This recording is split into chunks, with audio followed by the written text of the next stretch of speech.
Telangana public service commission మాజీ chairman Ganta Chakrapani గారు book fair కి ఇచ్చేశారు. ఆయన అనుభవాలు మనం పంచుకుందాం. సార్ చెప్పండి, బుక్ ఫేర్ ఎలా ఉంది? హైదరాబాద్ బుక్ ఫేర్ కి ఒక విశిష్టత ఉంది. ఆ విశిష్టత ఏమిటంటే సమకాలీన అంశాలకు సంబంధించినటువంటి పుస్తకాలను తెలుగులోకి తీసుకొచ్చేటువంటి పబ్లిషర్స్ ఎక్కువ మంది రావడం అనేటువంటిది ఈసారి బుక్ ఫేర్ లో ఉన్నటువంటి ప్రత్యేకతగా నేను భావిస్తున్నాను.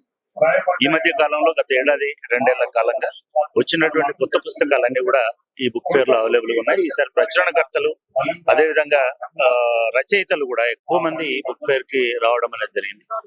మరొక ముఖ్యమైనటువంటి అంశం ఏంటంటే కేవలం పుస్తకాలు అమ్ముకోవడానికి వేదికలాగా మాత్రమే కాకుండా ఈ బుక్ ఫేర్ ని అనేక సాహిత్య సామాజిక అంశాల చర్చా గోష్ఠిగా కూడా మలచడం అనేటువంటిది అభినందించదగినటువంటి విషయం. గద్దర్ గారి పేరుతోటి ఒక వేదికను ఏర్పాటు చేసి ఆ వేదిక మీద ప్రతి రోజు ఒక అంశం మీద నిష్ణాతులైనటువంటి వాళ్ళని ప్రముఖులను పిలిచి దాని మీద చర్చలు పెట్టడం అనేటువంటిది ఒక ఆకట్టుకున్నటువంటి అంశం. అదే దాంతో పాటుగా ఎక్కువ మంది ఈసారి బుక్ ఫేర్ లో యూత్ కనబడుతున్నారు, యువకులు ఎక్కువగా కనబడుతున్నారు. అంటే ఒకవైపు చదివే వాళ్ళ సంఖ్య తగ్గిపోతుంది, సాహిత్యానికి కాలం జల్లుతుంది అనేటువంటి కొన్ని వాదనలు ఏవైతున్నాయో దాన్ని డిస్ప్రూవ్ చేసింది బుక్ ఫేర్ అనేది నేను భావిస్తా ఉన్నాను. ఎందుకంటే చాలా మంది పిల్లలు కొత్త అంశాలను నేర్చుకోవడానికి, తెలుసుకోవడానికి, ముఖ్యంగా చరిత్ర, సంస్కృతి, వారసత్వం, వాటితో పాటు తెలంగాణ నైసర్గిక భౌగోళిక స్వరూపాలు, ఇటువంటి అంశాల మీద అనేక విషయాల్ని తెలుసుకోవడానికి ఈ బుక్ ఫేర్ కి వచ్చినట్టుగా కనబడుతుంది.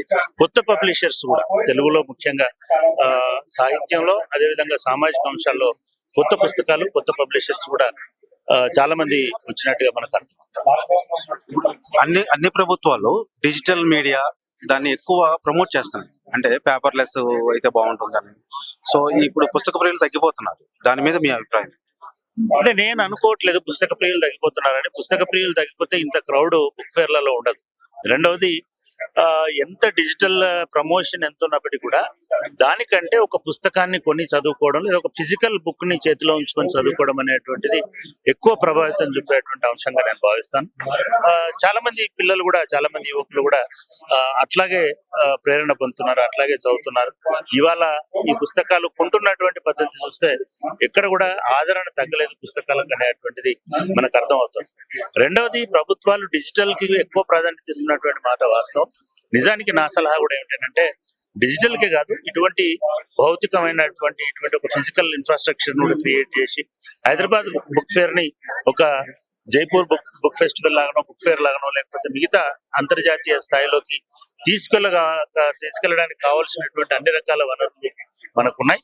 అటువంటి వనరులను ప్రభుత్వం బుక్ ఫేర్ సొసైటీకి ఎక్స్టెండ్ చేస్తే ఖచ్చితంగా భవిష్యత్ కాలంలో ఇంకా మంచి పుస్తకాలని మనం చూసేటువంటి అవకాశం ఉంటుంది.